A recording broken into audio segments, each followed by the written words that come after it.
Bonjour à tous, on se retrouve pour cette dernière correction de sujet de brevet de l'année 2023-2024 avec le sujet de Métropole Guyane, donc un sujet qui était assez simple pour cette année.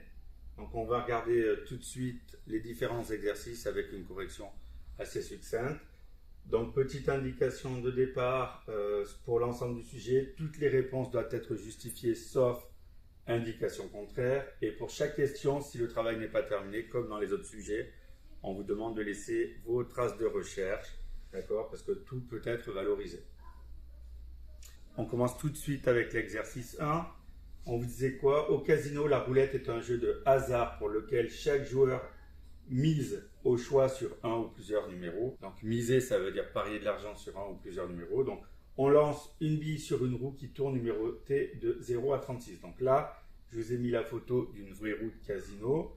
Donc vous voyez qu'on a tous les numéros de 0 à 36. On a des cases rouges et des cases noires et une case verte. Pour le sujet de brevet, vous aviez uniquement deux couleurs qui étaient données, noir ou blanc. Donc, importance, la bille a la même probabilité de s'arrêter sur chaque numéro. Donc, on est dans une expérience aléatoire et toutes les issues sont TQ probables. Ok.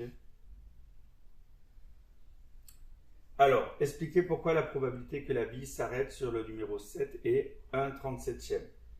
Donc, on a vu qu'on était dans une expérience aléatoire. Il y a combien de 0 à 36? De 0 à 36, on a combien? On a 37 nombres. Et chacune de ces issues est TQ probable. On l'a dit, on a autant de chances de s'arrêter sur le 0, sur le 1, sur le 2, sur le 3, etc. Donc, ça veut dire quoi? En particulier, on a une chance sur 37 d'obtenir le 7. De 0 à 36, il y a 37 nombres. D'accord, hein? Ceux qui ne sont pas convaincus, faites une expérience. Vous dites par exemple de 0 à 5. Il n'y a pas simplement 5 numéros. Hein? Il y a 0, 1, 2, 3, 4 et 5. Il y a bien 6 nombres. D'accord? Donc de 0 à 36, il y a 37 nombres. On va dire quoi? Que la boule a autant de chances de s'arrêter sur chacun des numéros.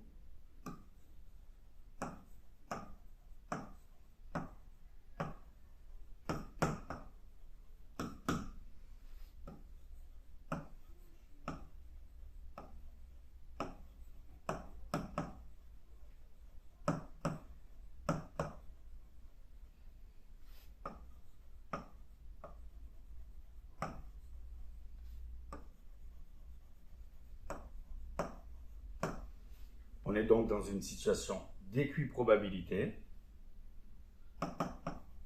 Et donc pour conclure, la probabilité que la bille s'arrête sur le numéro 7 est bien de 1/37e. Voilà pour cette première question. Alors on poursuit. Déterminer la probabilité que la bille s'arrête sur une case à la fois noire et paire. Alors si on regarde bien combien on a de cases noires et paires, on en a 10, regardez bien, on a 4, 2, 6, 8, 10, 24, 20, 22, 28 et 26. Il y a 10 cases à la fois noires et paires.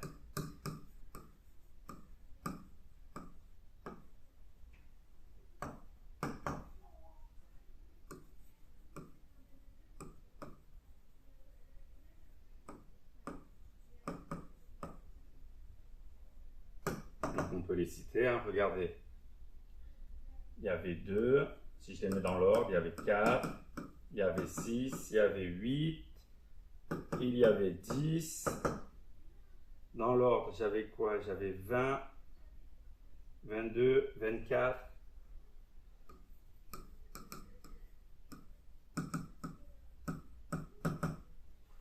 On avait 26 et 28.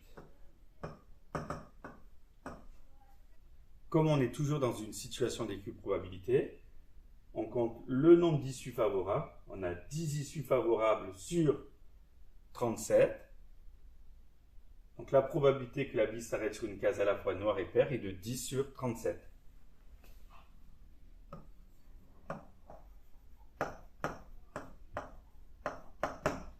10 sur 37, la fraction elle est irréductible, donc vous laissez comme ça et vous avez terminé. Question 3, petit a. Déterminez la probabilité que la bille s'arrête sur un numéro inférieur ou égal à 6. Alors attention, tous les numéros ils sont distincts, on le rappelle bien. Donc de 0 à 6, il y a combien? Il y a 7 nombres. Donc la probabilité que la bille s'arrête sur un numéro inférieur ou égal à 6, elle est de combien? Elle est de 7 sur 37. Il y a 7 cas favorables sur 37.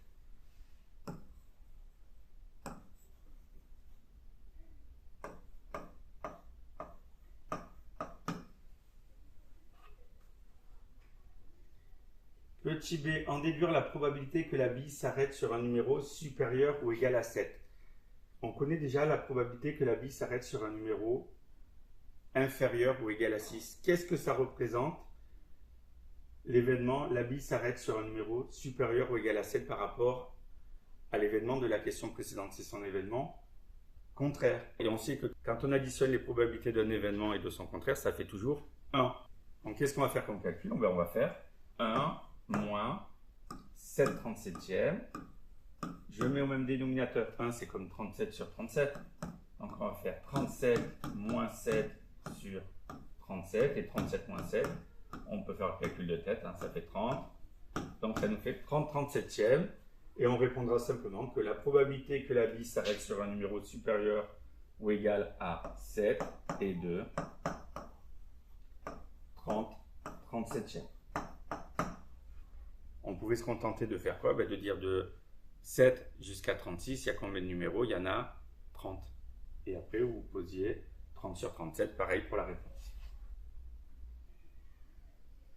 Alors, un joueur affirme qu'on a plus de 3 chances sur 4 d'obtenir un numéro supérieur ou égal à 7. A-t-il raison? Alors, 3 chances sur 4, ça veut dire quoi 3 chances sur 4? Ça veut dire 0,75, c'est-à-dire 75%. Est-ce qu'on a plus de 3 chances sur 4, c'est-à-dire 75% de chances d'obtenir un numéro supérieur ou égal à 7? Qu'est-ce qu'on a vu à la question précédente? On a vu qu'on avait une probabilité de 30/37e d'obtenir un numéro supérieur ou égal à 7. Alors 30 chances sur 37, si vous vous amusez à faire 30 divisé par 37 sur votre calculatrice, vous allez voir que ça fait environ 0,81. Et 0,81 c'est quoi? C'est 81%. Donc c'est comment? C'est plus grand que 75%. Donc, par rapport à l'affirmation, un joueur affirme qu'on a plus de 3 chances sur 4 d'obtenir un nombre supérieur ou égal à 7. A-t-il raison? La réponse est oui. On avait déjà fini pour ce premier exercice. On continue. Alors l'exercice 2, vous aviez 2 programmes de calcul. Un qui était donné en français avec des phrases et un deuxième programme de calcul qui était donné en langage Scratch. Alors on y va. Vérifiez que si on choisit 5 comme nombre de départ, le résultat du programme A est 56. Alors regardez, je prends mon programme A. Choisir un nombre. Donc le nombre c'est 5. Ensuite, prendre le carré du nombre choisi. Prendre le carré du nombre choisi. Qu'est-ce que c'est le carré d'un nombre? C'est le nombre multiplié par lui-même. Donc 5 au carré. Si vous voulez, pour ceux qui en ont besoin, regardez, je détaille. 5 fois 5, ça fait bien 25. Multiplier le résultat par 2. Donc on fait 25 fois 2. Attention à ne pas confondre avec l'étape précédente. 50. Ajouter le double du nombre de départ. Donc, je prends mon dernier résultat, 50. Et j'ajoute le double du nombre de départ, c'est-à-dire j'ajoute 2 fois 5. Ça va faire 50 plus 2 fois 5, 10. Et ça fait 60. Et on finit, soustraire 4 au résultat. Regardez, 60 moins 4, ça fait 56. On tombe bien sur le résultat attendu. Si on choisit 5, on obtient bien 56 avec le programme A. Et on avait déjà terminé pour cette première question, petite. Alors, petit b, quel résultat obtient-on avec le programme B si on choisit moins 9 comme nombre de départ? Alors attention, là on doit utiliser le programme B. Il y a eu beaucoup d'erreurs sur ça par les élèves. Donc on choisit bien le programme B. Alors comment ça fonctionne? Le drapeau est cliqué, demandez choisir un nombre. Donc là, si vous vous souvenez ce que vous avez fait pendant vos années de collège, le lutin il vous pose la question. Vous allez rentrer un nombre. Quel nombre vous rentrez? Là, vous rentrez moins 9. Votre résultat, il est enregistré dans la variable réponse. Et regardez ce qui se passe, mettre nombre choisi à réponse. Donc le résultat, moins 9, on va le recopier dans nombre choisi. Et après, on voit qu'il y a deux autres variables qui interviennent. Résultat 1, résultat 2. Donc j'ai moins 9 au départ. J'ai moins 9 au départ, regardez bien. Qu'est-ce qu'on va faire? Dans la première variable, dans le résultat 1, on va faire quoi? Nombre choisi qui était moins 9 plus 2. Donc on va faire moins 9 plus 2. On ne se trompe pas, moins 9 plus 2, ça fait moins 7. Dans le résultat 2, je fais quoi? Donc j'ai une deuxième variable, nombre choisi moins 1. Donc je fais moins 9, moins 1. Attention, on accumule. Moins 9, plus moins 1. On accumule les négatifs. Ça fait moins 10. Et on finit, on vous disait dire. Alors pour la réponse, le lutin il fait quoi? Il regroupe la phrase le résultat est, ça c'est ce qu'il dit. Et après, il vous donne comme résultat le produit des variables. Résultat 1 et résultat 2. Donc, il va multiplier moins 7 avec moins 10. Donc, ça fait moins 7 fois moins 10. Et ça nous fait 70. On conclut simplement en disant quoi? Si on choisit moins 9, on obtient 70 avec le programme B. Alors, on poursuit. Petit 2. On choisit un nombre quelconque x comme nombre de départ. Parmi les trois propositions ci-dessous, recopier l'expression qui donne le résultat obtenu par le programme B. Alors, si maintenant, au lieu de prendre moins 9, je prends x, regardez. Je vais calculer ce qu'il y a dans ma variable 1. Si j'ai x, je vais faire nombre choisi. Donc, x plus 2, ça donne x plus 2. Dans la deuxième variable, dans le résultat 2, je vais faire quoi? Nombre choisi moins 1. Donc, je vais faire, si le nombre choisi c'est x, je vais faire x moins 1. À la fin, attention, on devait multiplier le produit de ces deux résultats. La multiplication, elle doit intervenir en dernier, après l'addition et après la soustraction. Donc si je veux rendre mon addition et ma soustraction prioritaires, attention, il faudra que je pense à mettre quoi? À mettre des parenthèses. Donc ça me fait x plus 2 facteur de x moins 1. Et ensuite, on n'oubliez pas de conclure. Donc si on regarde bien, c'est laquelle l'expression? C'est E2. L'expression qui donne le résultat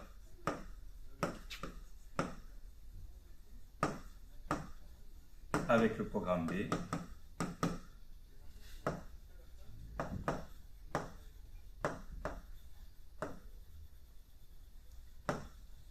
et E2 égale à x plus 2 facteur de x moins 1.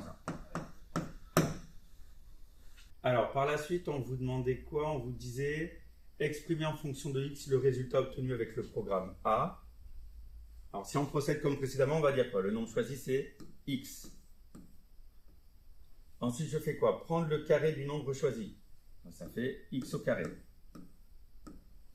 Multiplier le résultat par 2. On fait quoi? On fait x au carré fois 2.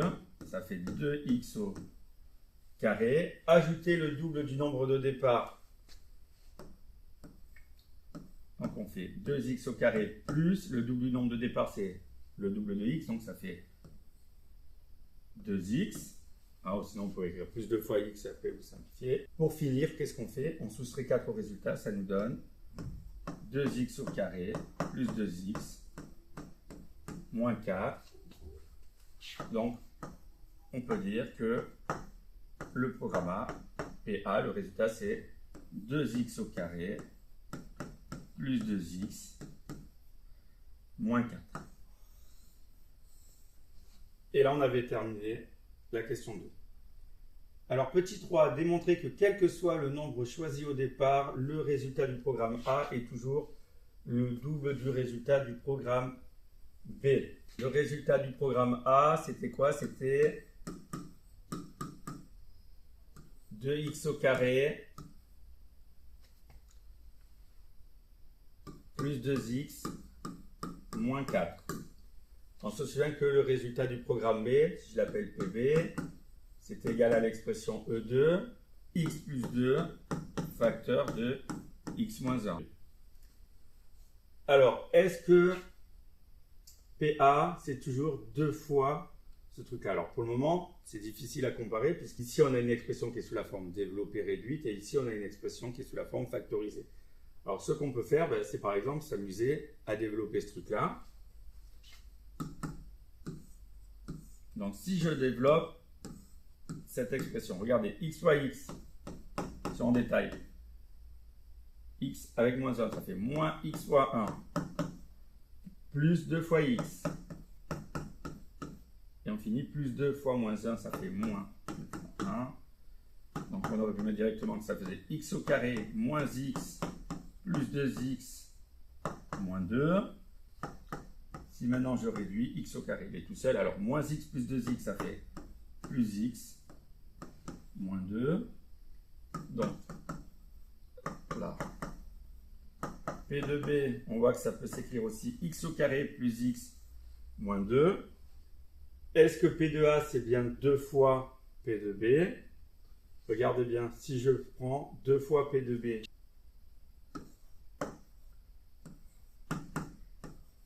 si je prends 2 fois P de B, qu'est-ce que ça va me donner?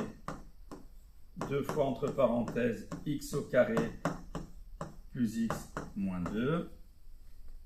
Si je m'amuse à développer aussi cette expression, je vais avoir quoi? 2 fois x au carré plus 2 fois x moins 2 fois 2. Et si on simplifie, ça nous donne quoi? Ça nous donne 2x au carré plus 2x moins 4. Et on retrouve bien quoi? On retrouve bien P de A, notre résultat avec le programme A.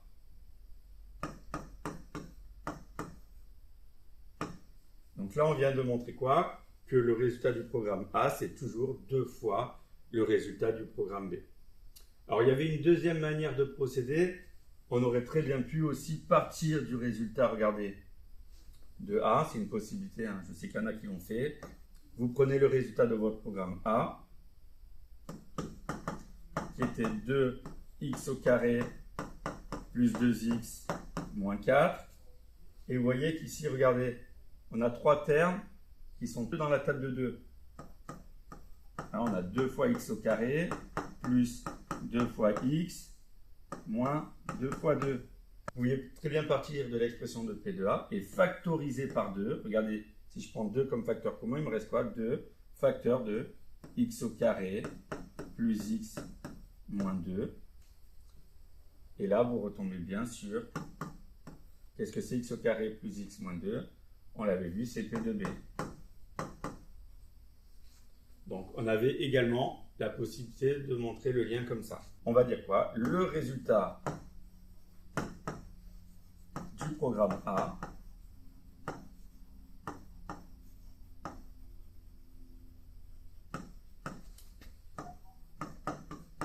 est toujours égal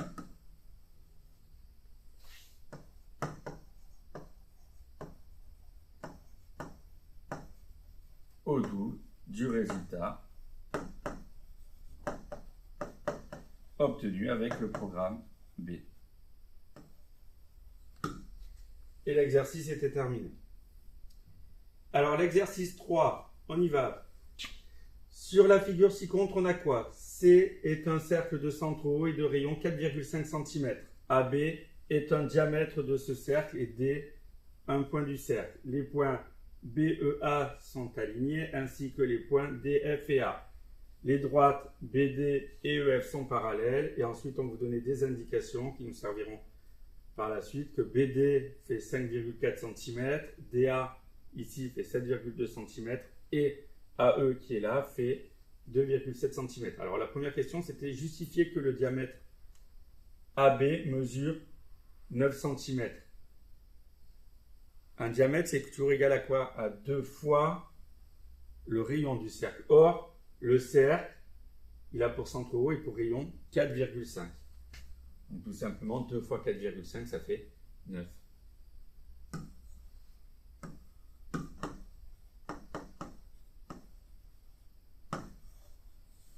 Donc voilà comment vous pouviez rédiger en disant que AB était un diamètre du cercle. Donc AB c'était 2 fois le rayon, donc AB égale 2 fois OA égale 2 fois 4,5 cm. Et ça fait bien 9 cm. Alors petit 2, démontrer que le triangle ABD qui est ici est un triangle rectangle. Alors on fait bien le point sur ce qu'on connaît. On vient de rappeler que AB faisait 9 cm. On connaît BD, regardez, c'est 5,4 cm. On connaît DA, ça fait 7,2 cm. On a un triangle ABD dont on connaît les 3 longueurs. Comment on va pouvoir prouver que ce triangle est rectangle? Grâce à la réciproque du théorème de Pythagore. Alors, comment on va rédiger ça? On repère le côté le plus long, c'est lequel? C'est AB. Dans le triangle ABD. AB est le côté le plus long.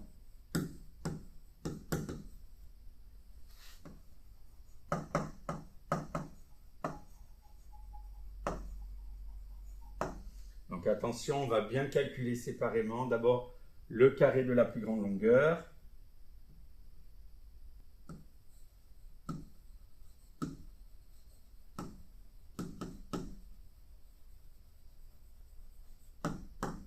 C'est-à-dire AB au carré, ça fait 9 au carré, ça fait 81.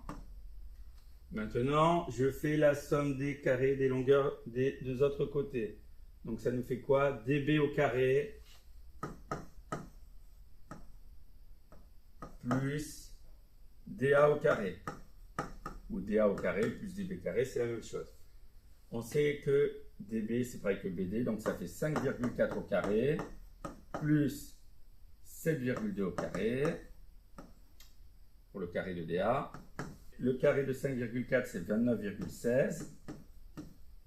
Le carré de 7,2 ça vous donne 51,84. Et quand vous faites la somme des deux, ça fait bien 81. On compare, on remarque quoi? Que AB au carré, c'est la même chose que DB au carré plus DA au carré. On a obtenu 81 dans les deux cas. Donc on le dit. Je constate que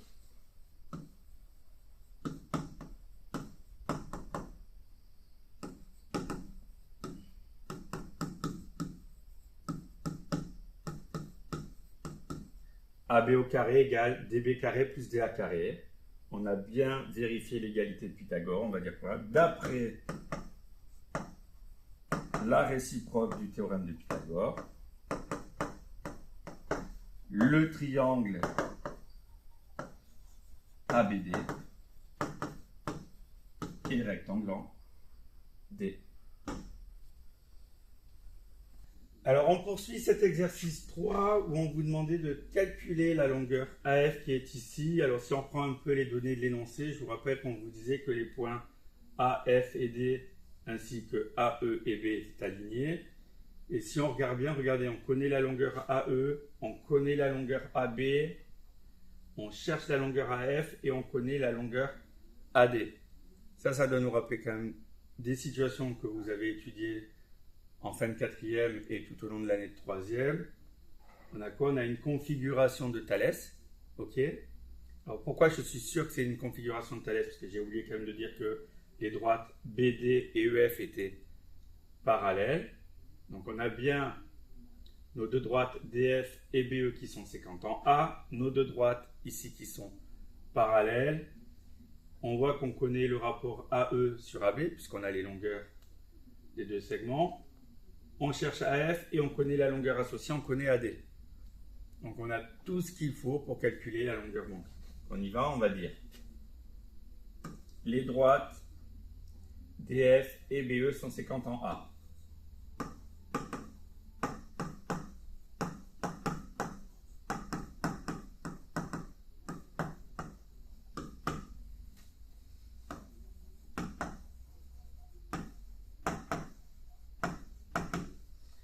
également les droites EF et BD sont parallèles.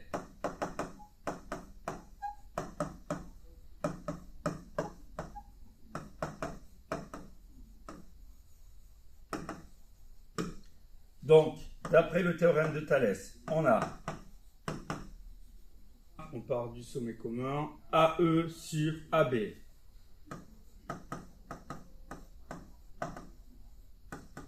Est égal à AF sur AD. Est égal à EF sur BD. Attention, je monte. Je remplace maintenant les longueurs connues par leur valeur. AE, on le connaît, pardon, c'est 2,7. AB, c'est ce qu'on avait montré au départ, c'est 9. AF, c'est ce qu'on cherche. Et AD, ça fait 7,2. EF, on ne le connaît pas. BD, on le connaît, c'est combien? C'est 5,4. Donc ça ne va pas nous servir ici. Nous, ce qu'on va prendre, c'est quoi? Bon, on va prendre le rapport avec les deux longueurs connues et le rapport où il y a la longueur que l'on cherche avec l'autre longueur connue. Donc, attention, puisque 2,7 sur 9 égale AF sur 7,2. Comment on va trouver AF? D'après la propriété du produit en croix, on sait que 9 fois AF, c'est 2,7 fois 7,2. Donc, AF, on le trouve en faisant quoi? 2,7 fois 7,2 divisé par 9. Et là, vous obteniez que AF faisait... Et là, vous obteniez que AF faisait 2,16 cm. Voilà pour cette question. Petit 4a, on vous disait quoi? Justifier que l'aire du triangle ABD est égal à 19,44 cm². Alors, je vous rappelle, le triangle ABD, il est ici. Qu'est-ce que c'est comme type de triangle? On l'a vu au tout début, on a montré que c'était un triangle rectangle. D'accord? Donc, l'aire d'un triangle rectangle, elle est facile à retrouver, même si on ne se souvient plus. L'aire d'un triangle, c'est quoi? C'est côté fois hauteur divisé par 2. Là, c'est encore plus facile. Il n'y a pas à réfléchir où elle est la hauteur, quel est le côté connu. On prend quoi pour un triangle rectangle? On prend les deux côtés de l'angle droit, comme si on faisait longueur fois largeur pour un rectangle, et on divise par 2. Donc, on va faire quoi? R de ABD. Je vais faire BD fois AD divisé par 2. Je remplace par les valeurs. Donc BD, on a vu au début que c'était combien? Ça faisait 5,4 cm. AD, c'était 7,2 cm. Je divise par 2. Alors, on trouvait 38,88 cm² sur 2. Et 38,88 divisé par 2. Là, j'ai un petit peu détaillé, mais vous pouvez passer directement à la dernière étape, une fois que vous aviez écrit 5,4 cm fois 7,2 cm divisé par 2, ça nous donne bien 19,44 cm². Donc l'aire de ABD est bien de 19,44 cm². On poursuit, calculer l'aire du disque arrondi au centième. Alors ils sont gentils, vous rappelez que pour calculer l'aire d'un disque, on fait quoi? Pi fois le rayon au carré, ce que vous devriez savoir. On sait que le rayon, il est de combien? Il est de 4,5 cm. Attention, valeur arrondie au centième. Donc pour calculer l'aire du disque, qu'est-ce qu'on fait? Pi fois rayon au carré, on y va. Donc mon rayon, je vais prendre la longueur de OA par exemple. Donc pi fois OA au carré, ça fait pi fois 4,5 cm au carré. 4,5 fois 4,5, 4,5 au carré, ça nous fait combien? Ça nous fait 20,25, donc ça fera pi fois 20,25, ça fait 20,25 pi cm². Donc ça, c'est la valeur exacte. Nous, ici, on voulait une valeur arrondie. Si vous tapez 20,25 fois pi sur votre calculatrice, vous allez obtenir quoi? Vous allez obtenir 63,617 et des poussières. Donc nous, on veut une valeur arrondie à 2 chiffres après la virgule. 617, on est plus proche de 620 que de 610.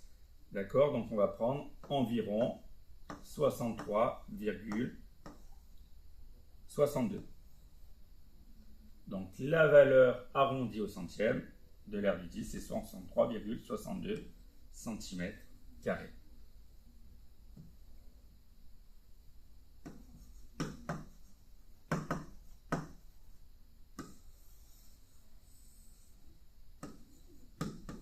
Une petite conclusion, l'aire du disque est d'environ 63,62 cm².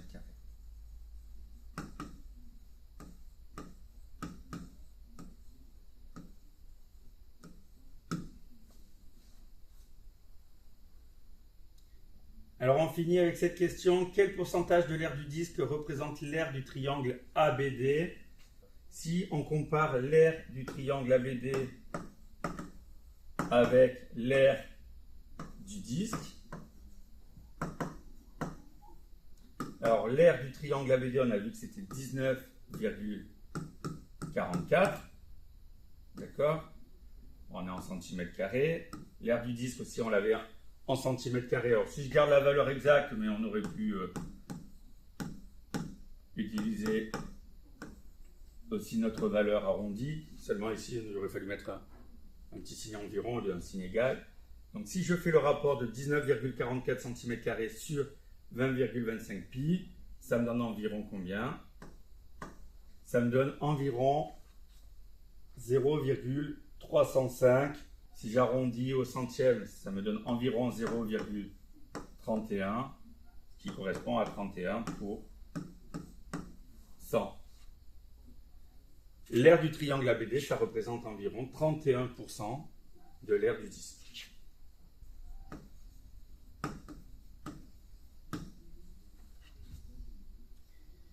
On passe maintenant à l'exercice 4. Alors vous aviez un QCM, une seule réponse possible, aucune justification demandée.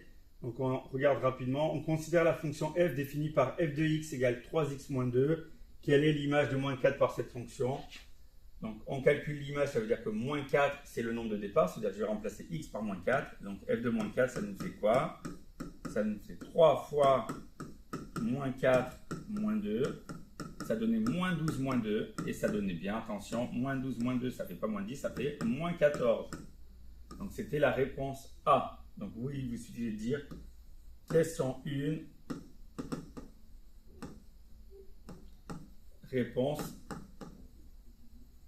A, vous pouvez mettre en parenthèse, moins 14. Question 2, combien vaut moins 5 au cube? Alors moins 5 au cube par définition ça veut dire quoi? Ça veut dire moins 5 fois moins 5 fois moins 5. Donc un produit de 3 facteurs négatifs, de toute façon quand on a une puissance d'un nombre négatif, si l'exposant est impair, le résultat est négatif, ça vous l'avez vu. Et après 5 fois 5, 25 fois 5, ça fait 125. Donc c'était encore une fois la réponse A. Donc là vous disiez question 2. Réponse A également.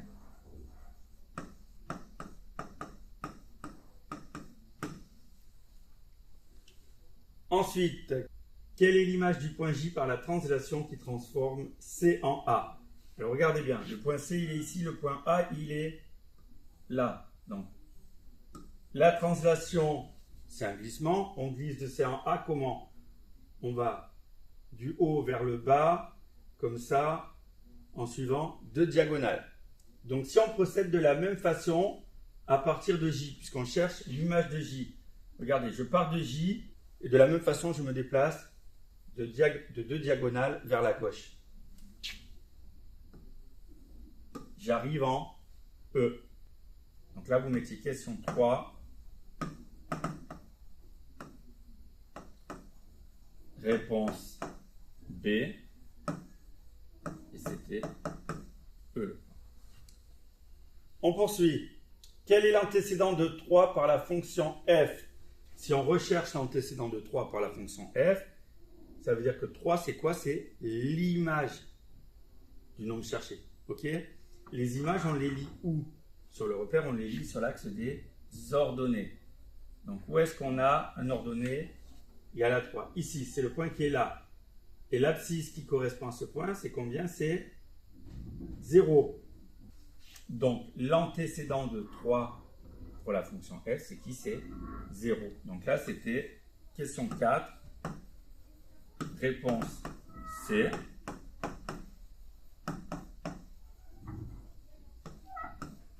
Correspond à 0. On poursuit, on a mesuré les tailles en mètres de 7 élèves. Quelle est la médiane en mètres de ces tailles? Alors regardez, vous aviez cette valeur ici, il suffisait juste de faire quoi? De penser à les ranger dans l'ordre croissant ou dans l'ordre décroissant, mais de les ranger dans l'ordre. Si je range mes valeurs dans l'ordre croissant, je vais avoir qui d'abord? Je vais avoir 1,46. Ensuite, je vais avoir 1,6. Puis 1,65. Puis 1,67. Ensuite 1,7, 1,72 et 1,75. Si je regarde quelle est la valeur médiane, ma valeur centrale c'est combien? C'est 1,67. J'ai bien la moitié des valeurs qui sont inférieures ou égales à 1,67 et la moitié des valeurs qui sont supérieures ou égales à 1,67. Donc ici, il fallait répondre combien? Pour cette question, il fallait répondre quoi? La réponse B. Donc, question 5. Réponse B. Alors, on finit cet exercice. On vous disait quoi dans le triangle ABC rectanglant A 6 contre qui n'est pas en vraie grandeur? Quelle est la valeur de cos alpha? Alors, on rappelle, si on prend notre petit moyen mnémotechnique, le cassotois. Pour calculer le cosinus d'un angle, on va faire quoi? Côté adjacent à l'angle sur l'hypoténuse. Donc ici, mon angle, il est là. Cosinus de l'angle alpha. Je cherche le côté adjacent. C'est lequel le côté adjacent? Est-ce que c'est AB ou est-ce que c'est BC? Je vous rappelle qu'adjacent, c'est à côté. On sait que BC, c'est quoi? C'est le côté opposé à l'angle droit, donc c'est l'hypoténuse. Donc AB, c'est forcément le côté adjacent à l'angle. Donc si on veut calculer cosinus de alpha, on va faire quoi? AB sur BC, qui nous donne 4 sur 5. Alors ils auraient pu préciser que les longueurs elles étaient dans la même unité. Bon. Donc on va considérer qu'on est dans cette situation de toute façon, sinon on ne pourrait pas répondre à la question. Et si je fais 4 divisé par 5, ça donne quoi? Ça donne 0,8. Donc la réponse à la question 6, c'était la réponse A. Et on avait déjà terminé cet exercice 4. Alors on finit avec l'exercice 5, qui est un exercice assez classique. Pour mes élèves, c'est un exercice, ce type d'exercice, on les avait beaucoup travaillé dans l'année. Donc voilà, j'espère que vous avez donc tous réussi à le faire. On vous disait quoi? Un club de natation propose un après-midi découverte pour les élèves. Partie A, la présidente du club veut offrir des petits sachets cadeaux tous identiques contenant des autocollants et des drapeaux avec le logo du club. Elle a acheté 330 autocollants et 132 drapeaux et veut tous les utiliser. Elle veut que dans chaque sachet, il y ait exactement le même nombre d'autocollants et que dans chaque sachet, il y ait exactement le même nombre de drapeaux. Pourquoi n'est-il pas possible de faire 15 sachets? Alors ça, c'est des questions que vous devriez connaître. Par rapport aux consignes qui sont données, on doit chercher quoi? On doit chercher un nombre qui divise à la fois 330, d'accord? Puisqu'on veut utiliser tous les autocollants, mais on veut aussi utiliser tous les drapeaux. Donc il faut que le nombre qu'on trouve, il divise à la fois 330, mais il divise aussi à la fois 132.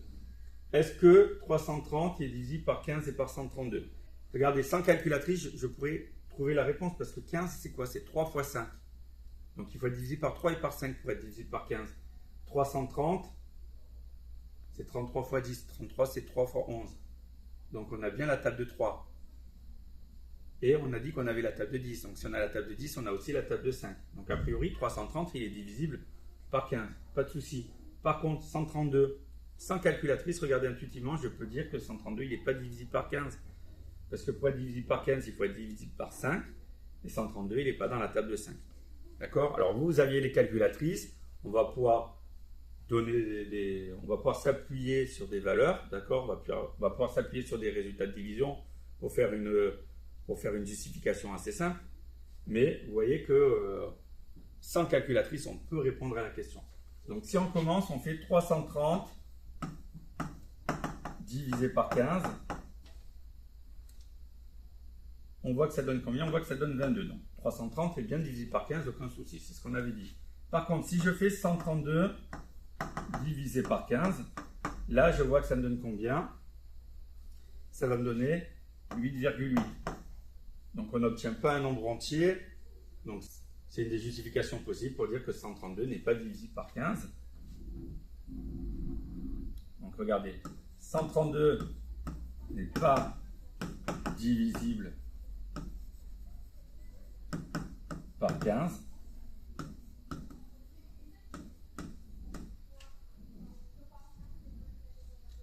Donc on va dire, donc il n'est pas possible de faire 15 sachets.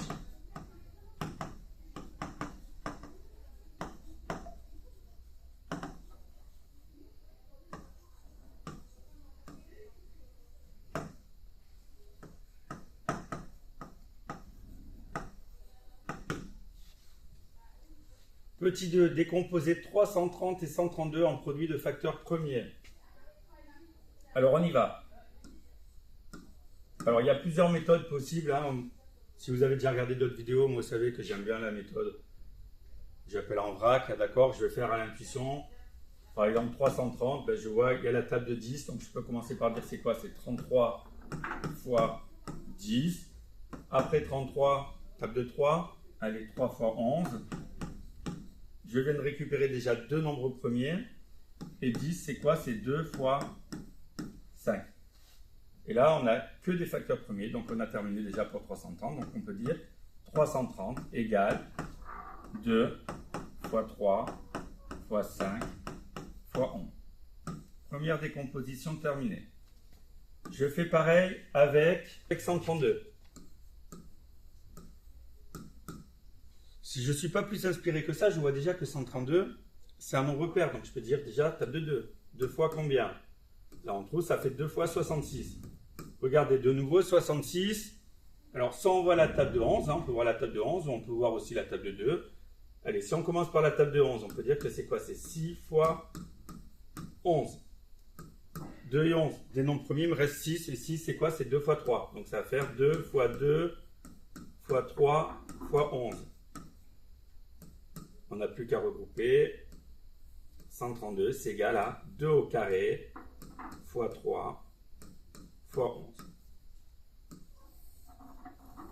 On avait nos deux décompositions et on avait terminé la question de A. Alors on poursuit. En déduire le plus grand nombre de sachets que la présidente pourra réaliser.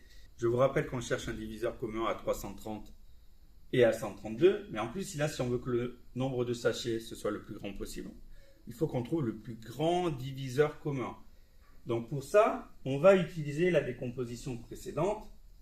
D'accord? On avait 330 qui était 2 fois 3 fois 5 fois 11 et 132 qui était 2 au carré fois 3 fois 11. Alors regardons bien. Si je reprends mes deux résultats, je vais les réécrire. 330, c'était 2 fois 3 fois 5 fois 11. 132, c'était 2 fois 2 fois 3 fois 11. Alors vous voyez que j'ai pris les deux décompositions bien détaillées.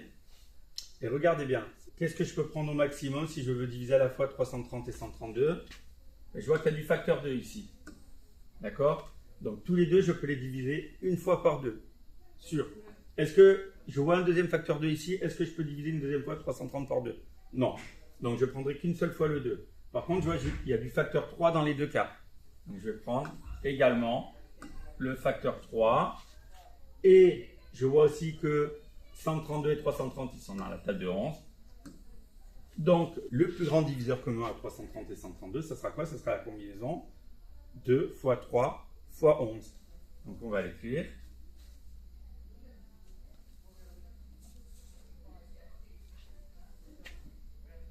D'après la question précédente,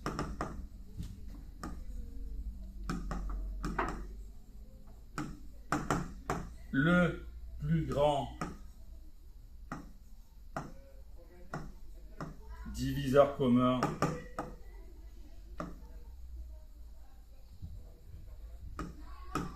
à 330 et 132 est 2 fois 3 fois 11, c'est-à-dire 6 fois 11, ça fait 66. Donc on répondra que la présidente pourra réaliser un maximum de 66 sachets.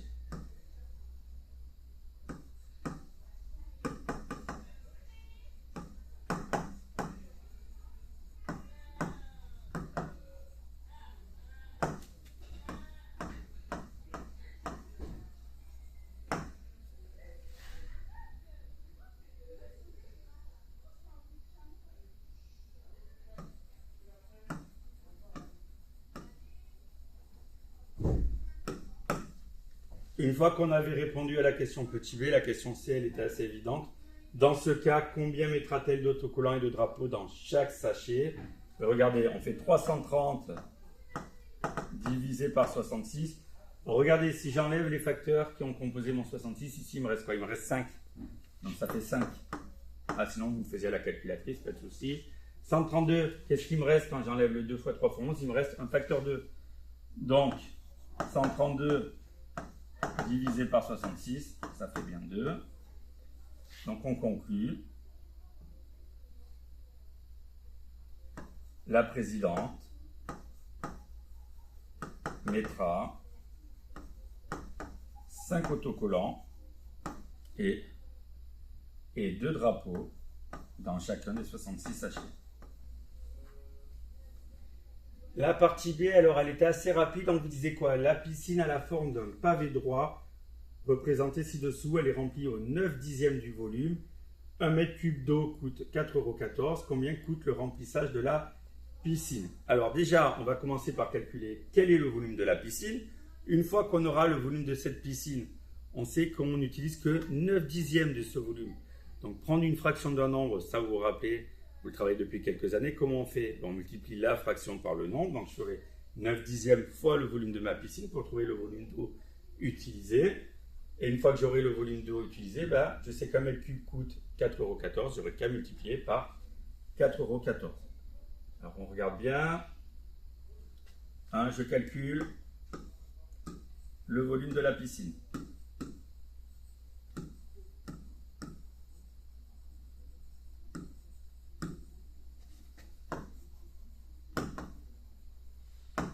Donc la piscine, elle a la forme d'un pavé droit.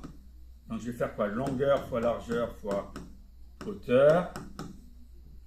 Ce qui nous donne 25 mètres fois 15 mètres fois 2 mètres. Et ça me fait un total de combien? De 750 mètres cubes. Donc le volume de ma piscine, le volume de la piscine,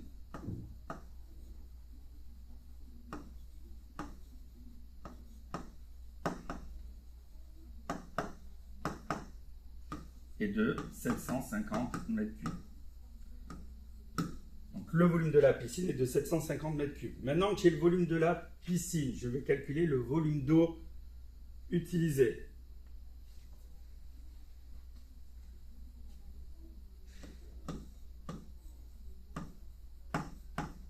Je calcule le volume d'eau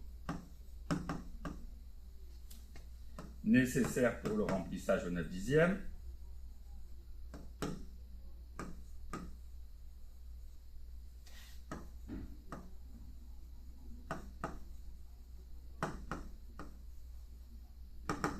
Donc attention, on va faire quoi? dixième fois 750 mètres cubes. Alors là, soit on se dit, tiens, 750, c'est comme 750 sur 1. On écrit 9 fois 750 divisé par 10. Regardez, je peux simplifier en haut et en bas, puisque j'ai la table de 10. Il me reste à faire quoi? 975. Et 9 fois 75, ça me fait quoi? Ça me fait 675 mètres cubes. Donc là, on peut dire simplement, il faut 675 mètres cubes d'eau. Et il nous reste juste à terminer et à calculer le coût du remplissage.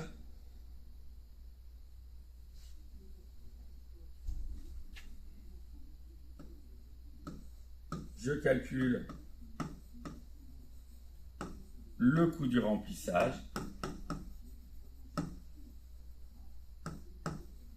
On a besoin de 675 mètres cubes d'eau et 1 mètre cube d'eau, c'est 4,14 €. Donc on va faire quoi? On va faire 675 mètres cubes fois 4,14 € par mètre cube. Et ça nous donnait un total de combien? Vous prenez votre calculatrice, vous tapez et vous obteniez 2794,50. Attention, on n'oublie pas le petit zéro pour dire 50 centimes. Et on conclut le coût du remplissage.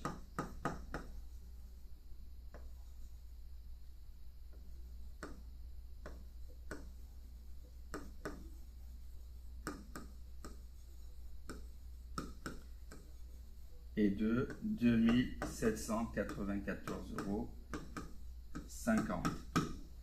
La correction de ce sujet de Métropole Antilles-Guyane est déjà terminée.